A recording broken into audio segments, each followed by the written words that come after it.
नमस्कार. आपल्याकडे अनेक म्हणी प्रसिद्ध आहेत. सोनार की एक लोहार की. म्हणजे सोनार छोट्या छोट्या 100 घाव जो टाकतो जे इम्पॅक्ट होत नाही, तो एक लोहार टाकून इम्पॅक्ट करून टाकतो तोडण्याचा. बरं का, तोडण्याच्या विषयात आहे ही म्हण. घडविण्याच्या विषयात जरा त्याचा वेगळा अर्थ होईल. त्यानंतर जे न देखे रवी ते देखे कवी अशी एक म्हण आपल्याकडे प्रसिद्ध आहे. म्हणजे जे सूर्य देखील पाहू शकत नाही त्याचं सौंदर्य कवी पाहत असतो आणि त्याला व्यक्त करत असतो, असं त्याच्यात म्हटलं जातं. मी या म्हणी यासाठी सांगतोय की जे देवाला जमलं नाही ते दानवांना जमतं, आणि तसंच झालंय महाराष्ट्रात. महाराष्ट्राचे मुख्यमंत्री देवेंद्र फडणवीस यांनी महाविकास आघाडीला नियंत्रणात आणून त्यांच्यात फूट पाडण्यासाठी अनेक प्रयत्न केले, अनेक प्रयत्न. पण त्या प्रयत्नाला यश आलं नाही. शेवटी जे देवाला जमलं नाही ते दानवेंनी करून दाखवलं. कसं? उद्धव ठाकरे या विधान परिषदेच्या मैदानात यायला घाबरले. खरं तर मला भाजपवाल्यांच्या वृत्तीचं आश्चर्य वाटतं. शरद पवार लढणार असतील तर आम्ही त्यांना बिनविरोध निवडून देऊ. उद्धव ठाकरे लढणार असतील तर आम्ही त्यांना बिनविरोध निवडून देऊ. या वाक्यांनी आपल्या पार्श्वभागात हजारो काड्या करणाऱ्यांना बळ देण्याचं भाजपचं धोरण लक्षातच येत नाही. यावेळेलाही भाजपने बिनविरोध करायचं असेल तर उद्धव ठाकरेंनी यावं असं सांगितलं. पण उद्धव ठाकरेंनी आपल्या हातातल्या काड्या सोडून देऊन मैदानही का सोडलं मला कळलं नाही. उद्धव ठाकरेंनी ही निवडणूक न लढण्याचाच निर्णय घेऊन टाकला. बरं, स्वतः लढायचं नाही. एकदा ठरलं ना, महाविकास आघाडीनं सांगितलं ना की उद्धव ठाकरे लढणार असतील तर आम्ही पाठिंबा द्यायला तयार आहोत. म्हणजे काँग्रेसनंही सांगितलं होतं, राष्ट्रवादी शपनही सांगितलं होतं, शिवसेनेच्याही लोकांच्या मनामध्ये उद्धव ठाकरेंनी लढावं असंच होतं. आणि या सगळ्याचा आग्रह डावलून मैदान छोड भाग गए उद्धव ठाकरे. मी रणछोडदास झाले असं म्हणणार नाही, कारण रणछोडदास सुद्धा एक मोठं नाव आहे हो, त्याला एक वेगळा अर्थ आहे. उद्धव ठाकरे मैदान सोडून पळाले. आणि उद्धव ठाकरे लढणार नाहीत म्हटल्यावर ही जागा कुणाला मिळावी यावर चर्चा झाली असती. बिचाऱ्या काँग्रेसवाल्यांनी का पाठिंबा द्यायचा का?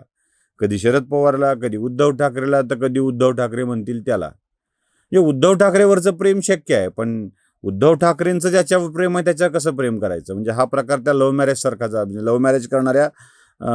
लव्ह करणाऱ्या आणि दुसऱ्यासोबत मॅरेज करणाऱ्या बाईसारखा झाला. म्हणजे नवऱ्यानं बायकोवर प्रेम करायचं आणि बायकोचं प्रेम ज्याच्यावर आहे त्याच्यावरही प्रेम करायचं, असं कुठं होत असतं का? त्यामुळे काँग्रेसचं प्रेम फार फार तर उद्धव ठाकरेवर असू शकेल. उद्धव ठाकरेंचं प्रेम अंबादास दानवेवर आहे म्हणून ते कसं शक्य आहे? ते काँग्रेसनी नाकारलं आणि काँग्रेसनी आपला स्वतंत्र उमेदवार देण्याची तयारी सुरू केली. काँग्रेसच्या तयारीसोबत राष्ट्रपती जरा हडबडली आणि महाविकास आघाडी विधान परिषद निवडणुकीमध्ये उद्ध्वस्त होण्याची वेळ आली, संपण्याची वेळ आली. देवेंद्र फडणवीस जो प्रयत्न मागच्या अनेक दिवसापासून महाविकास आघाडीत फूट पडण्यासाठी करत होते, म्हणजे खरं तर महाविकास आघाडीची स्थापना देवेंद्र फडणवीसांच्या मुख्यमंत्री पदाच्या समाधीवरच झालेली होती. 2019 देवेंद्र फडणवीसांना राज्याचं मुख्यमंत्री व्हायचं होतं, ते होऊ दिलं नाही. महाविकास आघाडी स्थापन झाली, त्यांचं पद हातचं गेलं आणि देवेंद्र फडणवीसांना मुख्यमंत्री पदापासून वंचित राहावं लागलं. त्या महाविकास आघाडीला बाजूला करावं, वेगवेगळे पक्ष करावेत, हा प्रश्न देवेंद्र फडणवीस घेऊन अनेक वर्ष संघर्ष करत होते. पण जमलं अंबादास दानवेंना. ज्या क्षणी अंबादास दानवेंची उमेदवारी घोषित झाली त्या क्षणी काँग्रेसनी आपला सवता सुभा उभा केला. सांगितलं की नाही, आम्ही लढणार. त्यांचा कुणी एक माणूस ए फॉर्म घेऊन आला, बी फॉर्म इथून मिळेल, मग ए बी फॉर्म घेऊन तो माणूस उमेदवारी अर्ज भरेल. आता हा व्हिडिओ पडून म्हणजे होईपर्यंत, सगळं त्याचं क्लिअर होईपर्यंत कदाचित चित्र स्पष्ट झालेलं असेल. पण महाविकास आघाडीत म्हणजे कदाचित लढतील, कदाचित लढणार नाहीत, काय व्हायचं ते होईल. पण महाविकास आघाडीत एक मोठी फूट पडली आहे. याचे परिणाम काय होतील तुम्हाला सांगतो. काँग्रेस आपला उमेदवार देईल न देईल, राष्ट्रवादी शरद पवार आपला उमेदवार देतील न देतील, किंवा पाठिंबा कुणाला द्यायचा निर्णय घेतील, पण अंबादास दानवेंना विजयी करण्यासाठी जो एकोपा लागेल तो एकोपा असणार नाही त्यांच्यामध्ये. मग कदाचित भाजप वेगळा निर्णय घेऊ शकतं. अजित पवार गटाला आणखी एक उमेदवार द्यायला लावला जाऊ शकतो. तो उमेदवार किंवा भाजप एक एक्स्ट्रा उमेदवार देऊ शकतो.